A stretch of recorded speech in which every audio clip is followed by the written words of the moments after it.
চেয়ারকে আমরা সম্মান করি, তোমার রাষ্ট্রপতি কেমন দেখতে বাবা?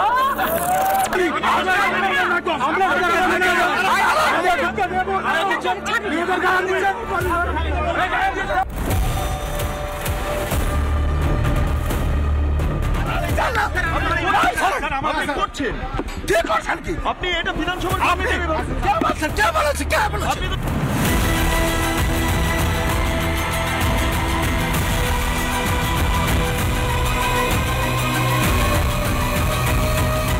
যদি আপনি আসেন আপনি ফিরে যেতে পারবেন না। আমি আপনাকে মমতা বন্দ্যোপাধ্যায়ের প্রিয় পাত্র এরাই, কখনো শেখ শাহজাহান, কখনো অখিলগিরি। আজ ঘটনাটা কি ঘটেছে? অখিলগিরি একজন বিধায়ক, সব ঠিক আছে, কিন্তু বিধায়ক বলে মাথা কিনে নেয়নি তো। তৃণমূল কংগ্রেস বলে কি মাথা কিনে নিয়েছে? তৃণমূল কংগ্রেস বলে কি 7 খুন মাপ? গুন্ডা অখিল, এই গুন্ডা অখিলকে ক্ষমা চাইতে হবে। এবং এই গুন্ডা অখিলকে নিয়ে আসলে ঘটনাটা কি ঘটেছিল একদম আমি শুরুতে দেখাবো। সুপ্রকাশ গিরি অখিলগিরির ছেলে, অখিলগিরির সাথে জোর জবরদস্তি অনুপ্রবেশ করার চেষ্টা করে। তৃণমূল কংগ্রেস এখন বিভিন্ন জায়গায় অনুপ্রবেশকে মদত দিচ্ছে বলে বিজেপি অভিযোগ করে, কিন্তু এখানে তৃণমূল কংগ্রেসের একজন বিধায়ক, সে তার ছেলেকে নিয়ে মামার বাড়ির আবদার, সে বিধানসভার ভেতরে ঢুকবে, তার কাছে পাস বা কোনো রিকুইজিশন বোধহয় ছিল না। বিধানসভার কর্মী, পুলিশ তারা প্রথমে বাধা দেয় সুপ্রকাশ গিরিকে, অখিলগিরিকে না। অখিলগিরি সম্মানীয় সদস্য বিধানসভার, সুপ্রকাশ গিরিকে বাধা দেয়। এবং এটা রিপাবলিক বাংলা ক্যামেরায় কেন করছে, ক্যামেরায় কেন রেকর্ড করেছে, কেন প্রশ্ন করেছে, তার জন্য রিপাবলিক বাংলার প্রশ্ন শুনে অখিলগিরি মারধর করতে শুরু করে রিপাবলিক বাংলার ক্যামেরা পার্সন এবং রিপোর্টারকে, আছড়ে দেয়। ফুল ফ্রেমে দেখুন এই অসভ্যতা, এই বদমাইশি, এই গুন্ডাগিরি, ফুটমস্তান অখিলগিরি। দেখুন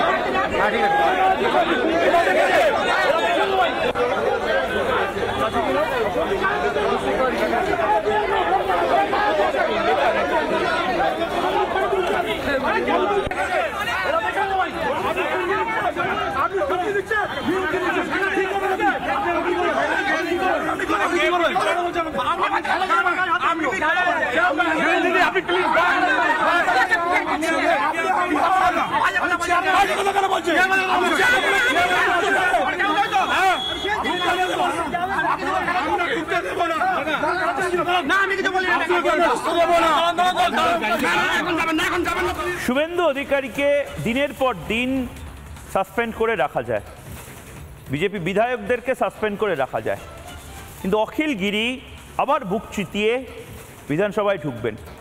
অখিলগিরিদের সাসপেন্ড করা যায় না, বহিষ্কার করা যায় না, পার্টি থেকে ছুঁড়ে ফেলে দেওয়া যায় না, কারণ তৃণমূল কংগ্রেসের এরাই বোধহয় সম্পদ।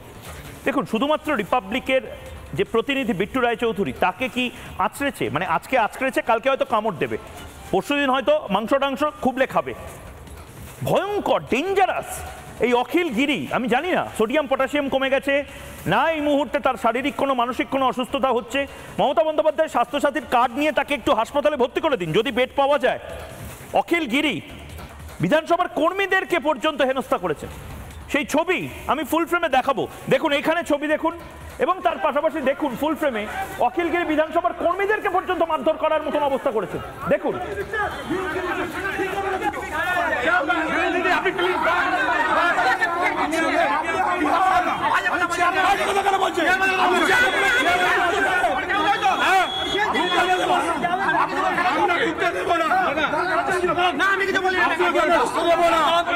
কথা বলবেন না, আপনি আমার জায়গায় কথা বলবেন না। খেলা চলছে না,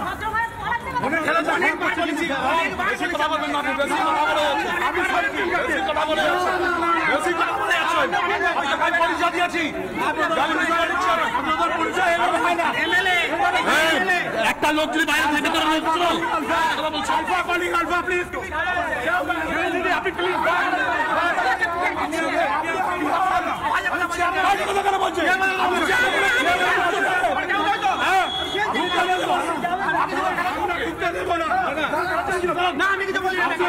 থাকবে না তৃণমূল দলটা, বোধহয় আর থাকবে না। তৃণমূল দলে মুষল পর্ব শুরু হয়েছে।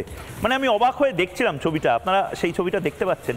বিধানসভায় সবচেয়ে বেশি বিধায়ক তৃণমূলের, বিধানসভার যারা কর্মী তাদের মধ্যে থেকে একটা বড় অংশ তারা তৃণমূলকে সমর্থন করে। বিধানসভায় যিনি স্পিকার তিনি তৃণমূলের বিধায়ক, বিধানসভায় কলকাতা পুলিশের নিরাপত্তা, আর সেখানে তৃণমূলের একজন বিধায়ক সে যে গুন্ডামিটা করছে সেই গুন্ডামিটা বিধানসভায় করার সাহস পাচ্ছে কারণ মমতা বন্দ্যোপাধ্যায় আশকারা। মমতা বন্দ্যোপাধ্যায় আসলে এই গুন্ডামিটার লিগালাইজেশন বোধহয় চান। রিপাবলিক বাংলার দোষটা কি? রিপাবলিক বাংলা অভিষেক বন্দ্যোপাধ্যায়কে প্রশ্ন করেছিল, রিপাবলিক বাংলা সন্দেশখালিতে প্রশ্ন করেছিল, আমাদের প্রতিনিধি সন্দুপানকে গ্রেপ্তার করা হয়েছিল প্রশ্ন করার জন্য। অভিষেক বন্দ্যোপাধ্যায়কে প্রশ্ন করার জন্য হেনস্থার মুখোমুখি হতে হয়, বারবার রিপাবলিক বাংলাকে আক্রমণ করা হয়। তৃণমূল কংগ্রেসের ভয়ের নাম রিপাবলিক বাংলা। আজ আমাদের প্রতিনিধি তাকে কিভাবে, আজকে আমার ভয় লাগছে, মানে তৃণমূল নেতা অখিলগিরির সামনে এরপরের থেকে আমাকে হয়তো লোহার বর্ম পরে যেতে হবে। আজকে কামড়েছে বিট্টুকে, কালকে হয়তো আছড়ে দেবে, তারপরে মাংস খুবলে খাবে, এক ভয়ঙ্কর পরিস্থিতি। দেখুন বিধানসভা যারা কর্মী তাদেরকে আপনি এভাবে ঠেলে ঘুরিয়ে দিচ্ছেন। কেউ আপনি করছেন আপনি এটা বিধানসভার কর্মীদের আপনি তো দেখছেন আমাদেরও ঠেলছে আপনি তুমি চলে যাও আপনি কেন এরকম করছেন? কি হয়েছে? দেখুন অবস্থাটা, একজন বিধায়ক তিনি বিধানসভার নিয়ম কানুন জানেন না। তিনি জানেন না যে যদি বিধানসভায় তার সঙ্গে অন্য কাউকে যেতে হয়, সেটা তার ছেলেই হোক, তার আত্মীয়ই হোক, তার অনাত্মীয় হোক, যেই হোক না কেন, নির্দিষ্ট কিছু নিয়ম মেনে সেখানে ঢুকতে হয়, সেটা তিনি জানেন না। সেখানে তাকে বাধা দেওয়া হলো, তিনি সেখানে দাদাগিরি করলেন। রিপাবলিকের সাংবাদিক তো ছাড়টাই পেলেন না, তাকে আঁচকে দিলেন। আবার এই বিধায়কই যখন এমএলএ হোস্টেল থেকে বেরিয়ে আসছেন, যখন রিপাবলিকের প্রতিনিধিরা তাকে প্রশ্ন করছে যে আপনি কি গুন্ডা, আপনি এই কাজটা কেন করলেন, আপনাকে ক্ষমা চাইতে হবে, তখন তিনি ভিজে বেড়াল, মুখে একেবারে কুলুপ। ভাস্কর আমাদের প্রতিনিধি তাকে বারবার প্রশ্ন করেছেন। দেখুন সেই মুহূর্তের ছবি। অখিল বাবু ক্ষমা চাইবেন, অখিল বাবু আইন শান্তি, অখিলগিরি প্রশ্নের উত্তর দিন। অখিলগিরি ক্ষমা চাইবেন, অখিলগিরি ক্ষমা চাইতে হবে। আপনি কি গুন্ডা? আপনি হাসছেন কেন? এটা কি হাসির কোনো ঘটনা? ক্ষমা চাইতে হবে। এবং এই মুহূর্তে দাঁড়িয়ে অখিলগিরি রাজ্যের মন্ত্রী ছিলেন যিনি, তৃণমূল নেতা গুন্ডা অখিলগিরি ক্ষমা চাইতে এখনো নারাজ। একেবারে চুপ, একদম স্পিকটি নট। ময়ূর খানিকক্ষণ আগে বলছিলেন যে রাজ্যের বিরোধী দলনেতা বিধানসভা থেকে বারবার সাসপেন্ড হন, কিন্তু এই অখিলগিরিদের নিয়ে কিছু করা যায় না, তখন মুখ লুকাতে হয়। রাজ্যের বিরোধী দলনেতা শুভেন্দু অধিকারী অখিলগিরির এই আচরণ এবং বিজেপি নেতা তথা কাউন্সিলর সজল ঘোষ অখিলগিরির এই আচরণ নিয়ে কি প্রতিক্রিয়া দিয়েছে আপনাদেরকে একবার শোনাবো। গায়ে যদি চোর মমতা ব্যানার্জির লোগো লাগানো থাকে তাহলে কিচ্ছু লাগবে না, যা খুশি করতে পারে। ওদের উদ্ধত্ত তো। এটা যদি অন্য কোনো দল বা অন্য কোনো বিজেপি বিধায়ক বা অন্য কারোর সঙ্গে হতো, বিধানসভার কর্মীরা গিয়ে স্পিকারকে বলতো, স্পিকার সঙ্গে সঙ্গে সচিবকে ফরওয়ার্ড করতো, সচিব সঙ্গে সঙ্গে হেয়ার স্ট্রিট থানাতে এফআইআর করতো। একদমই অসুস্থ আচড়েছে, এটা তুলনামূলক মন্দের ভালো, কামড়াই নিজে। কারণ যে রাষ্ট্রপতিকে গাল দেয়, যে একজন মহিলা আধিকারিককে, বন দপ্তরের বোধহয় একজন ফরেস্ট অফিসারকে, রেঞ্জারকে, যিনি ওরমভাবে বলছিলেন, মেরে ফেলবার হুমকি দিচ্ছিলেন যে আপনাকে আর খুঁজে পাওয়া যাবে না, এর বিরুদ্ধে আইনি ব্যবস্থার কথা ভাবা উচিত। থানায় ডায়েরি। অখিলগিরি আর তার ছেলে কি নাম কি গিরি, তাদের তো আর জমিদারি নয় ওটা। নানা ধরনের কন্টেন্ট দেখার জন্য লাইক করুন, শেয়ার করুন আমাদের ফেসবুক পেজ, সাবস্ক্রাইব করুন আমাদের ইউটিউব চ্যানেল। পাশাপাশি অন্যান্য ব্রেকিং নিউজের জন্য অবশ্যই চোখ রাখুন রিপাবলিক বাংলায়।